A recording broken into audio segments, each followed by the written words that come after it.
Also breaking tonight, new details on an 18-year-old legal immigrant from Mexico accused of murdering a Good Samaritan couple and shooting and wounding their daughter. Trace Gallagher in the West Coast newsroom with this shocking story. Trace.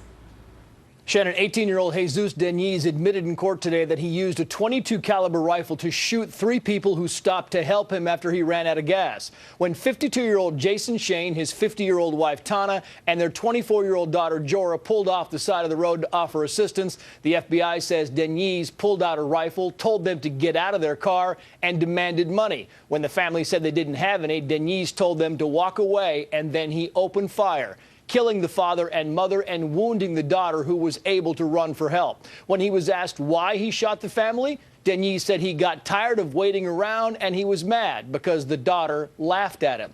Deniz is from Mexico and is not a U.S. citizen, but because he's been in Montana for most of his life, the Obama administration deems him a legal permanent resident. Deniz was recently arrested for felony burglary, but at the time, Immigration and Customs Enforcement said their hands were tied. Quoting here, "This individual does not have any criminal convictions and as a permanent resident is not currently movable. Thus, an ICE detainer cannot be placed on him at this time. If he's convicted of murder," ICE says, "he could then be removed from the country after he serves his sentence," although Deniz could face the death penalty. The children of the murder victims were also in court today and just gave us a statement that reads in part, quoting, "The aftermath of the whole situation has left 7 children with no parents. Jesus Deniz has taken away with no remorse or thoughtfulness of life." Shannon. All right, Trace, thank you so much. Joining us now to talk about this, Katie Pavlich, news editor at townhall.com, and Leslie Marshall, progressive radio talk show host. Ladies, welcome to you both. I got to say, just thinking about these kids and the daughter who witnessed this thing and got shot too. I mean, regardless of, you know, anything about this person, how they got here, I mean, this is just devastating. And, you know, Katie, this guy, I'm told by sources, a senior Hill source, Capitol Hill, this guy came here illegally. He was here illegally, was given a special juvenile visa, immigration visa, back in 2013. And so he was sort of grandfathered in, and that's why he was here. But Katie, he hadn't committed a crime to that point. So, you know, what's wrong with how this all proceeded?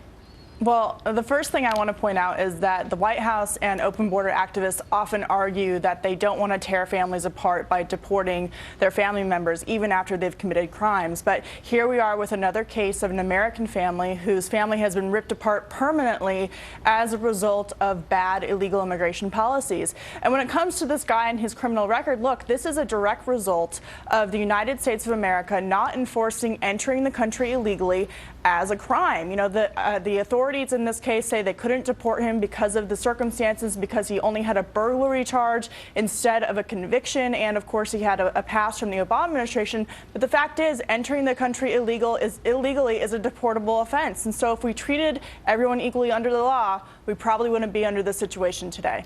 Leslie, obviously, you know, over the last couple of years that the administration has given prosecutors and immigration officials great prosecutorial discretion. I mean, that's something that they have under the law. And as said, you don't have to deport certain people. In fact, we're telling you not to waste your time on certain cases. You know, you don't really even have a right to deport. I mean, ICE agents have sued the administration over those policies, but that's where we stand. Is this, Leslie, what we end up with? Well, what we have right now is approximately 2 million people under this administration that have been deported, 30,000 people every single day that are sitting in detention centers. And you're right to point out, Shannon, that this man did not have a criminal record. And I think that all of us would agree that none of us, this administration, regardless of the ideology of any administration, has a crystal ball and is clairvoyant. The majority, overwhelming majority of the more than 11 million illegal immigrants here are not violent criminals. This man was not a violent criminal. It's terrible when any tragedy like this happens, whether a person's a citizen or not. But this man, again, was not here illegally, and that special victim's juvenile status, those visas that are given, they're given to children who are abused or neglected from foreign countries. So this isn't, you know, this isn't, oh, just a free pass because, you know, you've been here a long time. He fit the criteria for this particular visa. Well, and Katie, my source, though, on this says that DHS is essentially giving these out. They use the word, quote, widely, these special immigration visas, that they are giving them out in a way that would suggest there are a lot of people getting them.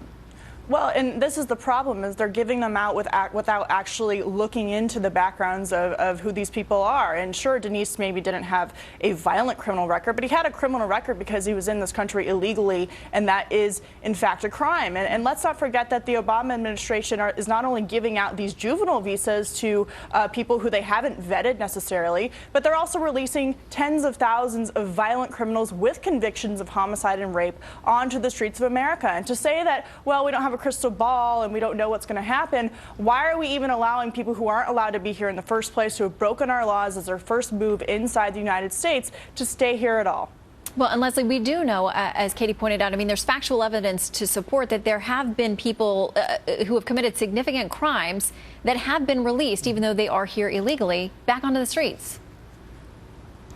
Well, there's no question that we have an immigration problem, and this is something the president has been saying, and that's why so many people, left and right, have been pushing for immigration reform, which would include securing our borders more so, having more Border Patrol agents, having financing for that, better trading, aerial drones, things that they're doing, as Rudy Giuliani had mentioned, on the border in Colombia that's been very successful. But if we look at, what do we propose here? Are we supposed to deport every single person who was arrested? And this person, remember, until he committed this crime, did have this visa and is under the current status technically here allowably legally with this visa. And if you're saying prior, Katie, I hear you, I agree with you, you are breaking law if you enter this country illegally, but we do not have the physical means, the financial means. It is not a reality that every single person that is in those detention centers or in this country now illegally can be deported. We all know that. That's not realistic. To put these people back on the streets. We have to leave it there. We can prevent. We have to leave it there. But remember, as soon as he got that special visa, he then had legal permanent resident status,